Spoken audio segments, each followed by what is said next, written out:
Good morning. For Saturday, June the 5th, I'm Sydney Winston bringing you the news from Israel from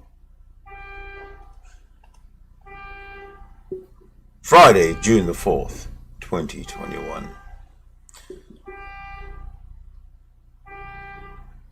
Can you hear that? There's a car in the background who's... okay, so let's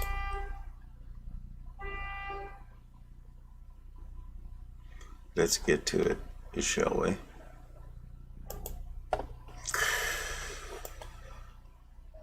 Alright, okay. So let's do it.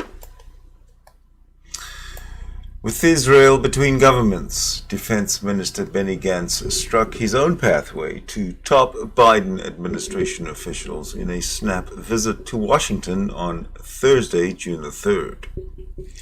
The official purpose was to discuss U.S. assistance for restocking Israel's Iron Dome missile defense system that downed thousands of Palestinian rockets aimed at Israel's towns for 11 days last month, and a supply of precision-guided bombs. The former was in line with a promise made by President Joe Biden. Debka Files sources report that Gantz had two more fish to fry when he sat down with Defense Secretary Lloyd Austin: Iran and Hamas.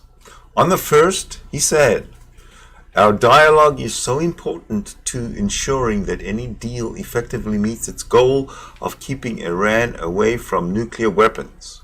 Of course, given the scope of the threat, Israel must always make sure that it has the ability to defend itself. We will continue this important strategic dialogue in private discussion, dialogue behind closed doors." Israeli officials pointed to the purposeful change embodied in the defense minister's remarks compared with Prime Minister Benjamin Netanyahu's public assertions.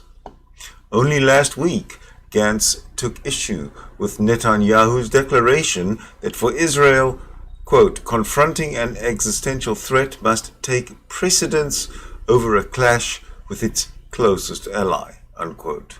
In Washington, Gantz put it this way: Iran's nuclear program and other actions were indeed an existential threat to Israel. Stopping Iran is certainly a sharing strategic need of the United States, Israel, and other countries, he said. Back home, Israel is undergoing an epic political upheaval between governments. A new coalition is preparing to take over from Prime Minister Netanyahu and end his 12-year rule. Gantz, who played a leading role in the campaign to unseat him, has secured the defense portfolio additionally in the prospective government.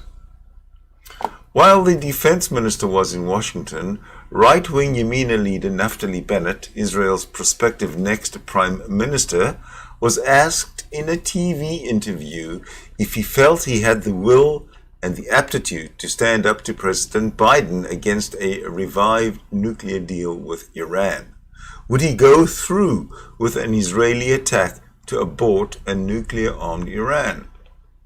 Bennett stressed first that his paramount compass setting was on Israel's national security, which would take precedence over anything the world had to say. He added, "As for our partnership with the U.S., including with President Biden, that is truly a fundamental strategic asset."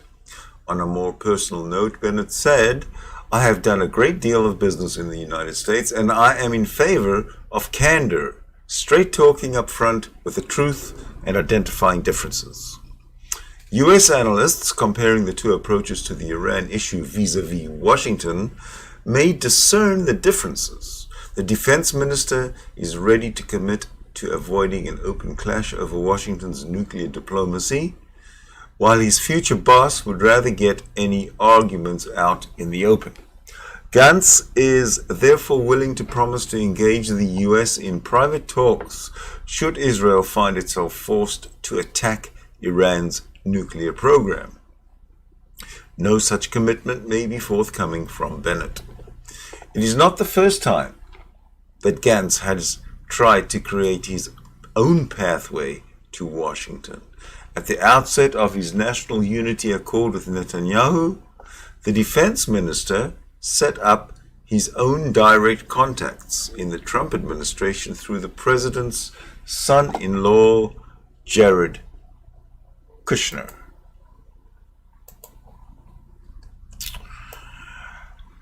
And there you have it, the news of the day from Israel. Shalom.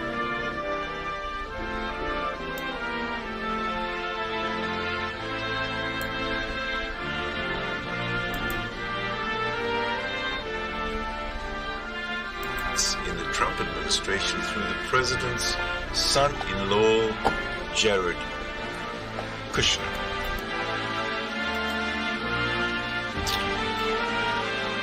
And there you have it, the news of the day from Israel. Shalom.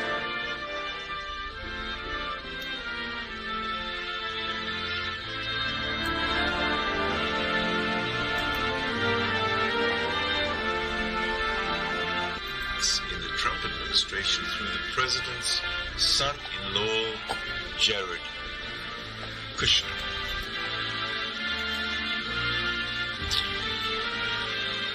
And there you have it, the news of the day